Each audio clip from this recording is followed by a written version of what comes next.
여러분들, 성경에는 우리가 닮고 싶어하는 인물들이 굉장히 많습니다. 어떤 분은 신약 성경 공부를 다 마친 다음에 저에게 이야기하더라고요. 목사님, 제가 정말 닮고 싶은 사람 한 명이 이제 발견됐습니다. 누굽니까? 그때 사도 바울이래요. 자기는 신약 성경 공부 다 하고 나니까 사도 바울이 그렇게 존경스러울 수가 없다라는 거예요. 맞습니다. 성경에는 닮고 싶은 인물들이 참 많아요. 오늘 여호수아 본문이지만 여호수아도 그렇고요, 모세도 그렇고, 그 앞선 아브람도 그렇고, 뭐 베드로, 바나바, 빌립, 스데반 집사, 다양한 사람들이 있어요. 이 사람들을 성경에서 보통 뭐라고 얘기하는지 아세요? 이렇게 이야기합니다. 믿음의 사람들이라는 거죠. 근데 너무 추상적이에요. 믿음의 사람들, 굉장히 좋은 말인데 믿음의 사람인지 아닌지 잘 모르겠어요. 근데 저러한 믿음의 사람들에게 보여지는 공통된 하나의 특징이 또 있습니다. 어떤 특징이 있냐면, 저 성경에 나오는 믿음의 사람들은 이런 사람들인 것 같아요. 같이 한번 읽겠습니다. 시작. 여러분들의 두뇌를 한번 딱 돌려보세요.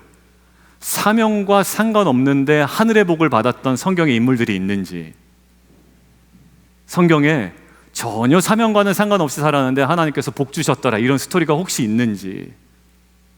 없어요.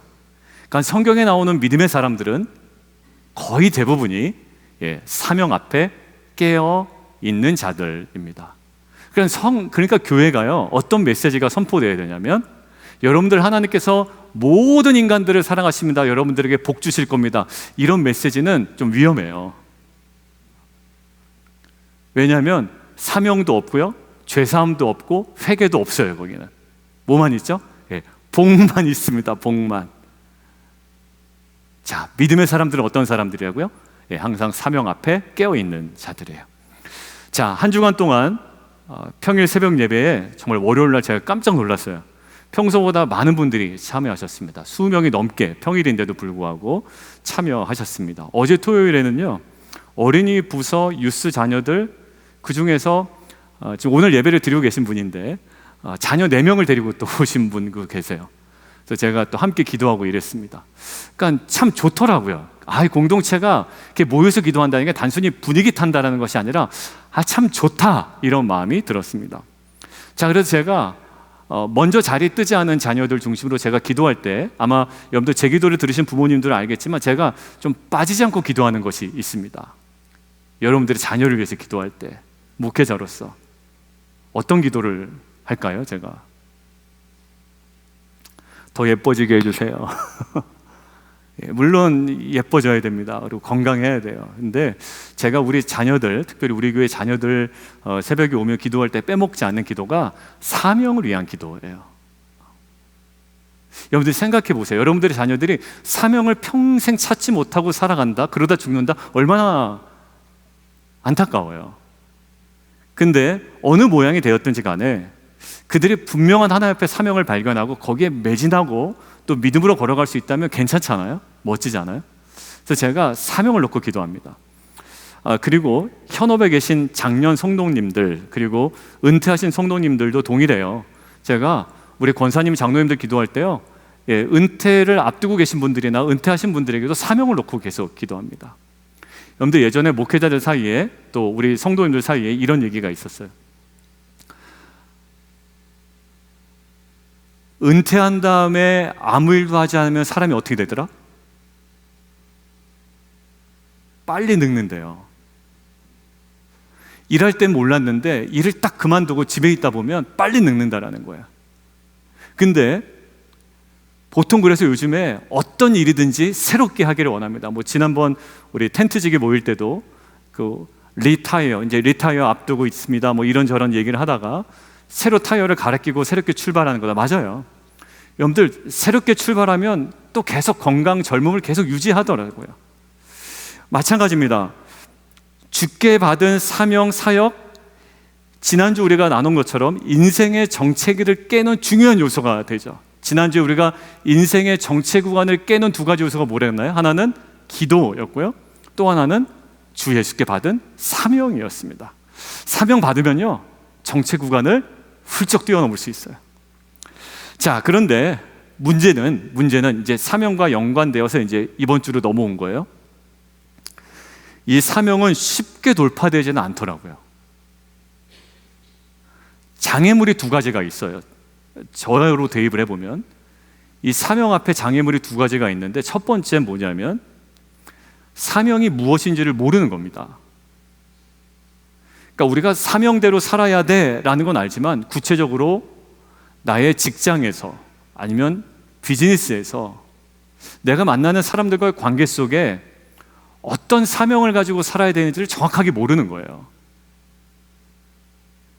그러니까 결국 우리가 주중에 나눈 것처럼 세상적 가치가 우리의 자녀들을 제자 삼는다라고 했죠.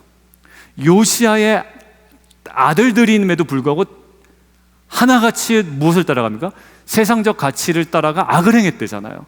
요시야처럼 전에도 없었고 후에도 없었다라는 성경의 평가가 있는 이 개혁의 끝판왕이었거든요. 근데 그의 자녀들이 2, 3, 4번이 다 무너져 버린단 말이에요. 그렇게 첫째 아들은 일찍 죽었고. 그러니까 자녀들이 사명 이야기할 때 그런 얘기하는 걸 별로 안 좋아합니다. 그들 안에서 이루어지는 담론의 주제가 뭐냐면 더 나은 수입, 그리고 될 수 있으면 쉽고 편안한 안전된 직장. 걔네들한테 사명 얘기하잖아요? 그러면 꼰대 소리 들어요, 요즘에. 야, 그래도 사명, 아유, 목사님, 무슨 사명 얘기합니까? 여러분들, 이 사명에 관심을 갖지도 않고 관심도 필요도 없는 세대가 되어버렸어요. 그러니 첫 번째 뭐예요? 사명이 무엇인지 몰라요.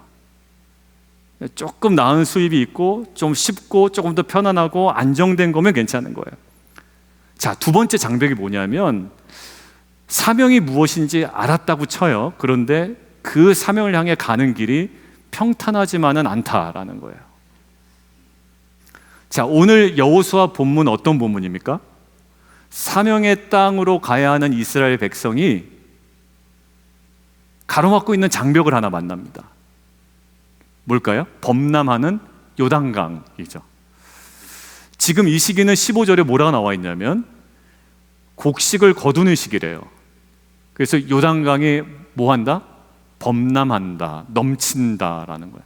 평소 때 같으면 건너기 용이했을 겁니다. 그런데 지금은 이 시기가 요단강이 넘실넘실 위에서부터 물이 흘러내려와 넘치는 시기예요.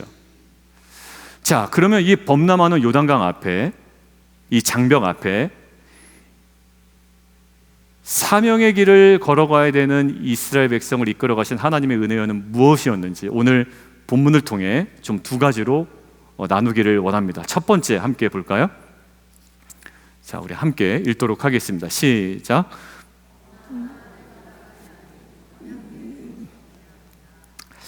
오늘 여호수아 본문이 주목하는 요소가 있어요. 여러분들 오늘 본문을 조금 멀리서 보세요. 이렇게 성경책 멀리 놓고 3장을 이렇게 보다 보면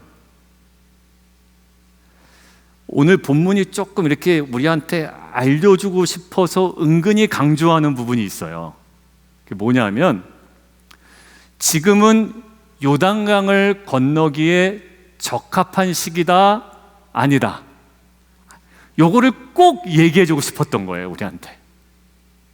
그냥 여호수아 3장은 이스라엘 백성이 하나님의 은혜로 요단강 건넜다, 이게 메인 포인트지만 오늘 본문이 은근히 우리에게 강조하는 게 뭐냐면 사실 건너긴 했는데 그때가 요단강 건너기에는 적기는 아니었어라는 거예요.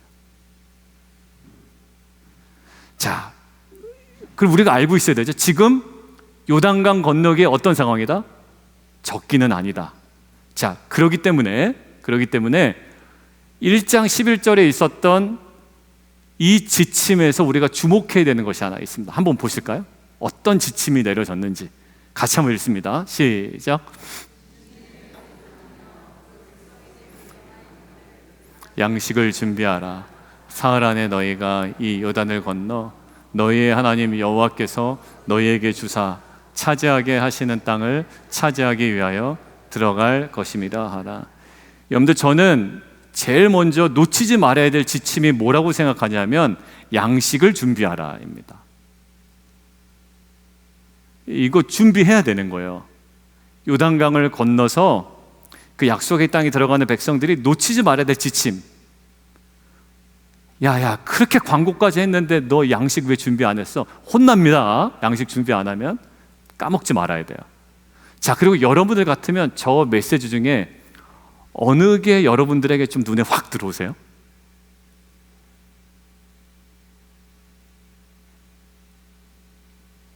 예를 제가 한번 들어볼게요. 여러분들 직장에 어떤 그 인사 담당자가 여러분들의 전화 왔습니다. 야, 내가 너 이번에 진급 시켜줄 거야. 거의 될 거야. 거의 됐어. 됐다고 봐야 돼. 그런데 3일 안에 내가 연락 줄게. 여러분들 어디에 방점 찍고 여러분들 마음은 막 움직이고 세포는 막 바르르 떨 거예요. 3일, 그렇죠, 3일.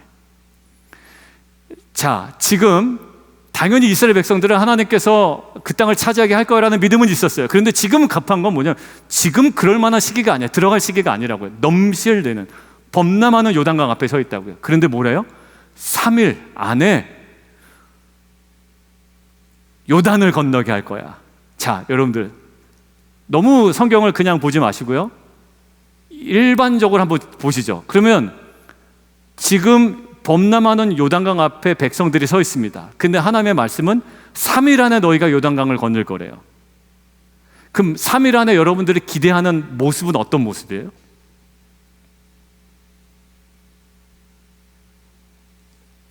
다시 예를 들게요. 자, 인사 담당자가 메릴랜드 분입니다. 그래서 전화번호가 301로 시작돼요. 근데 뭐라고 얘기해요? 3일 안에 내가 너한테 연락 줄게 라고 했어요. 그러면 전화만 보고 있다가 무슨 번호만 뜨면 703은 거들떠 안 보다가 301만 뜨면 잽싸게 받겠죠. 잘 보세요. 요단강 범람되죠. 근데 3일 안에 지금 뭔가 들어간대죠. 여러분들 뭐만 보고 있을래요? 그렇죠, 요단강만 보고 있단 말이에요. 3일 안에 요단강 어떻게 될 것만 기대하고 있어요. 끊어지든가 멈추든가 줄어들든가 수심이 얕아지든가 뭔가 요단강 안에 무슨 일이 벌어질 것을 기대하고 있단 말이에요. 301로 오는 전화만 기다리고 있듯이 요단강만 보고 있어요. 전화기만 보고 있단 말이에요. 인사 담당자가 전화 언제 오나 뭐는 놓치고 양식은 준비했는데 그날 큐티도 놓치고 그냥 계속 전화기만 붙잡고 있는 거예요. 보세요. 그런데 오늘 3장 초반부에는 요단강이 어떻게 될 거라는 얘기는 전혀 언급이 없어요. 자, 범람하는 요단강을 주목할 수밖에 없는 상황이에요. 왜? 3일 안에 무슨 일이 벌어진다니 계속 그들의 시선은 범람하는 요단강 저거 어떻게 되나 계속 쳐다보고 있어요. 그런데 이들의 시선을 어디로 싹 돌리냐면 자, 3절입니다. 3절 읽겠습니다. 시작.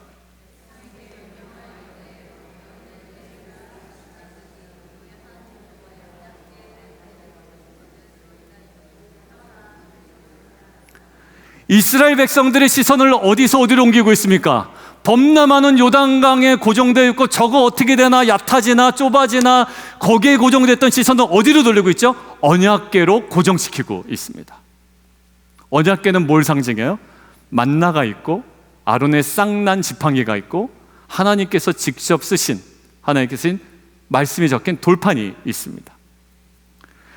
언약궤 상징이 뭡니까? 하나님의 말씀과 임재예요. 즉 지금 하나님께서는 이스라엘 백성들의 시선이 범람하는 요단강이 아닌 하나님의 말씀과 임재를 주목하기를 원하셨던 거예요. 근데 결론적으로는 요단강에 어떤 변화가 일어나긴 일어나야 돼요. 어떻게 해서든지 여러분들의 자녀가 변화되어야 됩니다. 여러분들의 비즈니스에 뭔가 변화가 일어나야 되는 거예요. 여러분들의 직장에 뭔가 일은 나긴 나야 되는데 하나님께서 그것만 보고 있지 말라는 얘기예요. 우리들의 시선이 어디예요?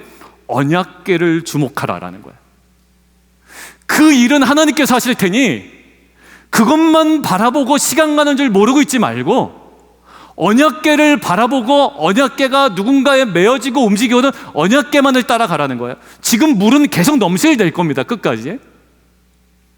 근데 언약궤만을 주목하고 이 사명을 가로막고 있는 장벽을 감당하라는 거예요.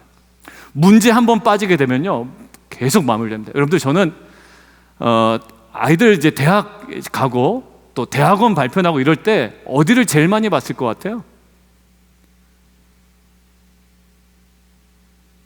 사이트, 이메일, 미시 USA. 왜 남자인데 들어가냐고요? 저희 아내 아이디로 어디 떴나? 왜? 약간 이런 거예요. 야, 요단강 어떻게 변화가 있대? 야, 요단강 좀 얕아졌대? 야, 요단강 발표 났대?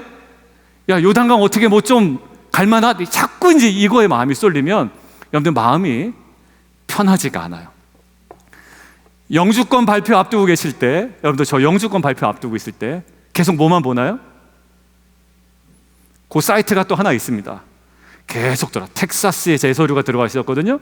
그럼 그거 발표가 언제 나나, 언제 들어갔다는 사람 언제 발표, 계속 그것만 보고 있는 거예요. 그럼 옆에 있는 목사님이 저한테 그랬겠죠? 야, 그냥 기도해. 그냥 오늘 말씀 묵상 좀 제대로 좀 해. 근데 그게 잘 안 되더라고요. 마찬가지예요. 지금 오직 하나님의 말씀과 임재를 주목하기를 원하셨던 거예요. 그 문제가 해결은 돼야 돼요. 그런데 범람하는 요단강에 있는 시선을, 문제에 가 있는 시선을 어디로요? 언약궤로 옮기십니다. 신약 성경에 베드로 기억하세요? 베드로? 피러. 그가 예수님이 저기 있어요. 저 귀신인 줄 알았어요. 막 바다 위로 걸어오니까 깜짝 놀란 거예요. 귀신인 줄 알고. 근데 알고 보니까 귀신이 아니에요.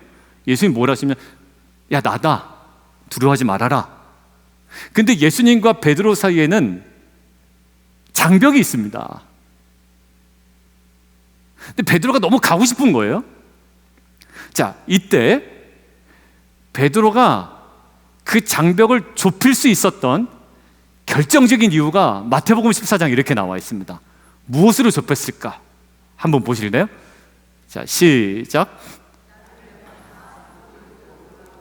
자, 보세요. 베드로가 예수님과 자신 사이에 있었던 바다라는, 파도라는 장벽을 무엇으로 돌파해버리죠?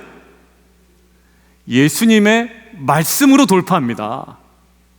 언약궤가 말씀을 상징하고 임재를 상징한다고 그랬죠? 냅다 뛰어가지 않아요.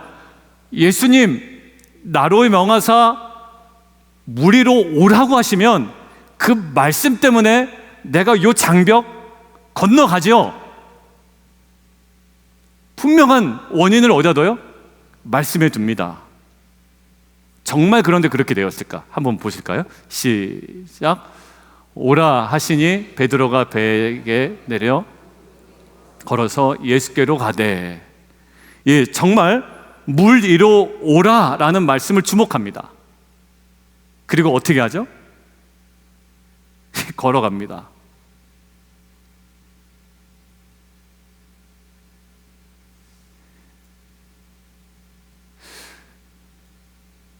근데 그 다음 장면이 좀 웃겨요.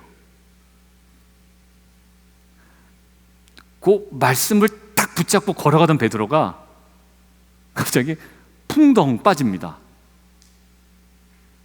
왜 빠졌게요? 같이 한번 보겠습니다. 자, 시작. 여러분들 설교 많이 들으셨죠? 이 설교. 그죠? 예수를 바라보지 못하고 바람을 바라보니 빠졌다. 맞아요. 여러분들 지금 베드로가 건너갈 수 있었던 동력이 무엇이죠? 말씀하시면, 명하시면 내가 건너갈 수 있습니다 라는 거예요. 근데 그의 시선이 갑자기 어디로 확 빠집니까? 예, 바람을 보고 무서운 마음이 드니 빠져 그냥 가버립니다. 순간적으로 바람으로 향하는 순간 시선이 바다를 감당하기 어려운 자연인이 되어버렸습니다.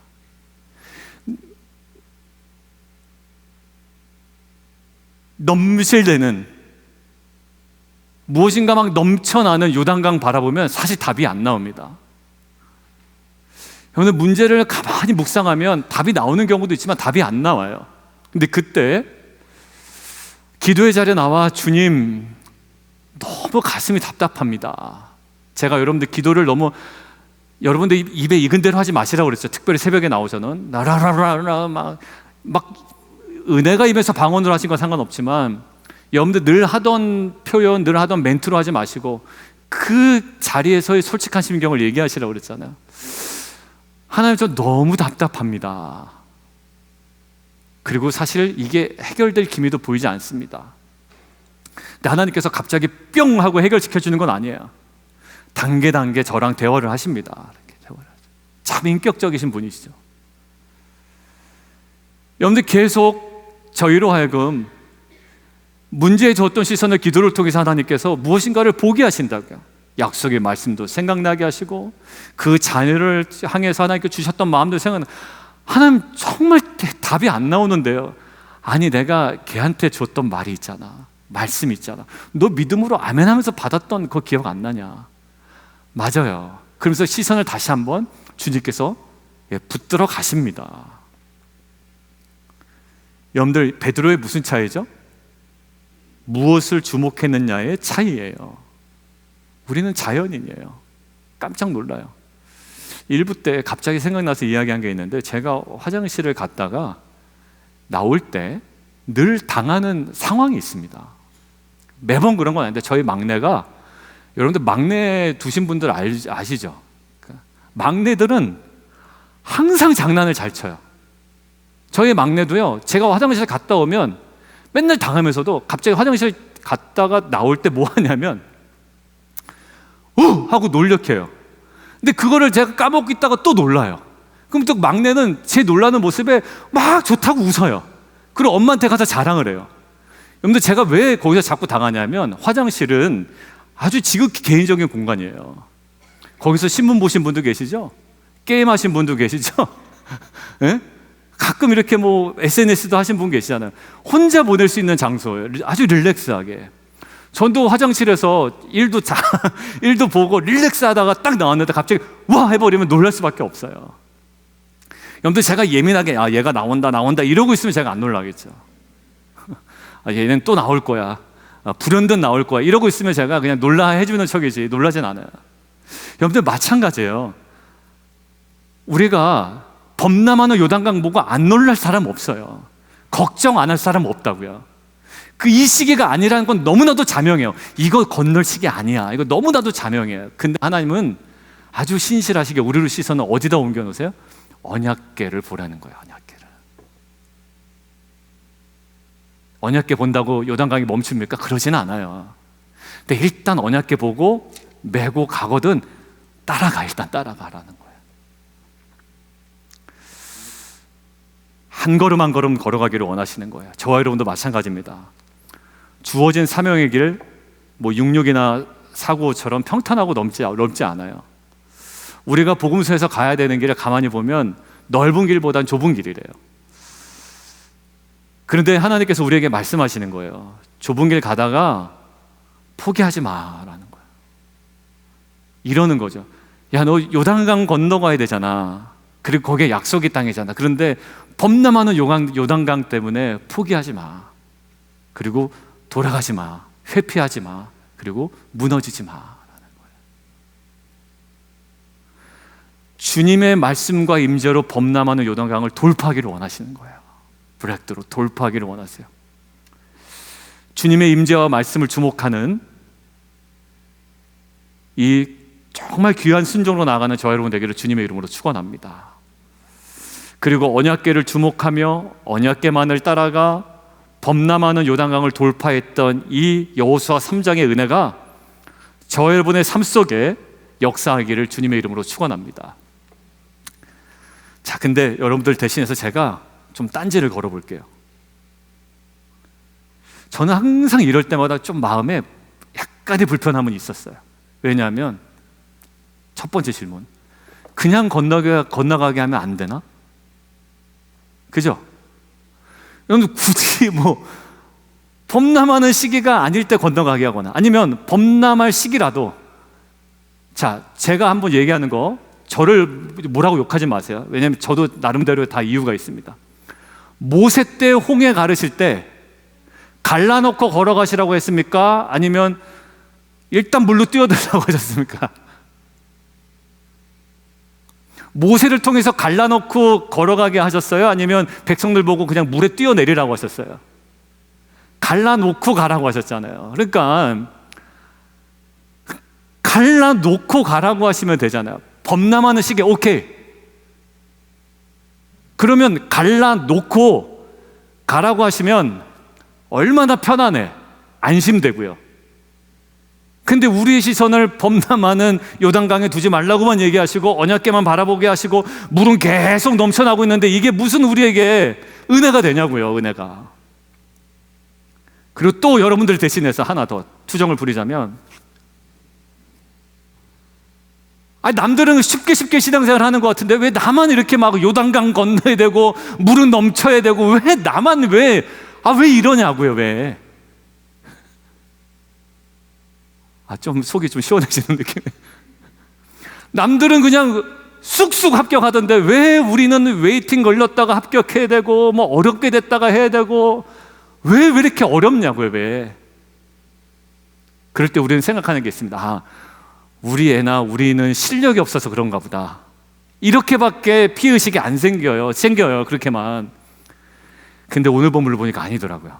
자, 함께 볼게요. 자, 요거를 좀 해결하죠. 우리가 시작.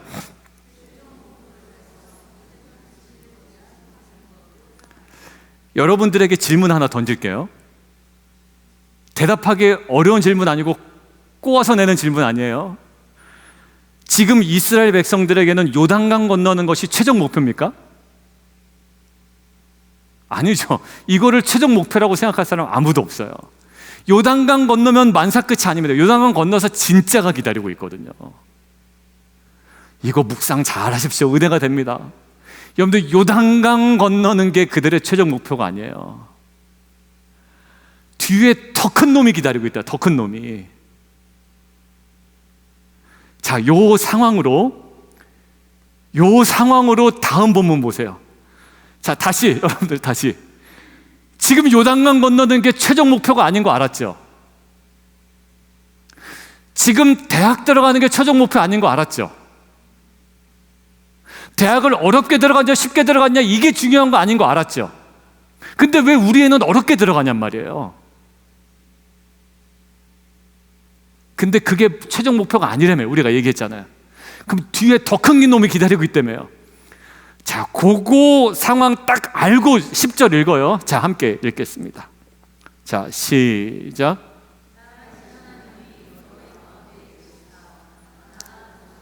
헷 족속과 히위 족속과 브리스 족속과 기레가스 족속과 아모리 족속과 여부스 족속을 너희 앞에서 반드시 쫓아내실 줄을 이것으로써 너희가 알리라. 이것으로써.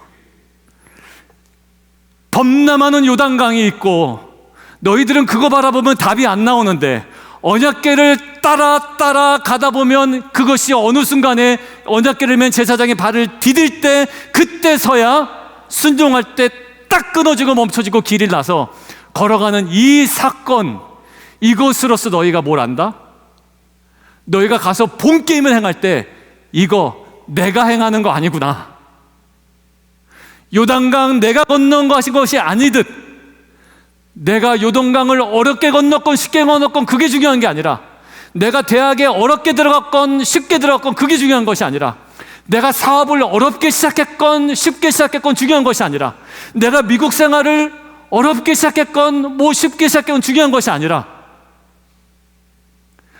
어렵게 시작한 것이 네가 부족한 것을 드러내는 증거가 아니라 어렵게 시작해서 겨우겨우 극복해낸 그 사건이 앞으로 본 게임에 들어갈 때 그 모든 것들을 담대하게 감당할 수 있는 너에게 뭐가 된다?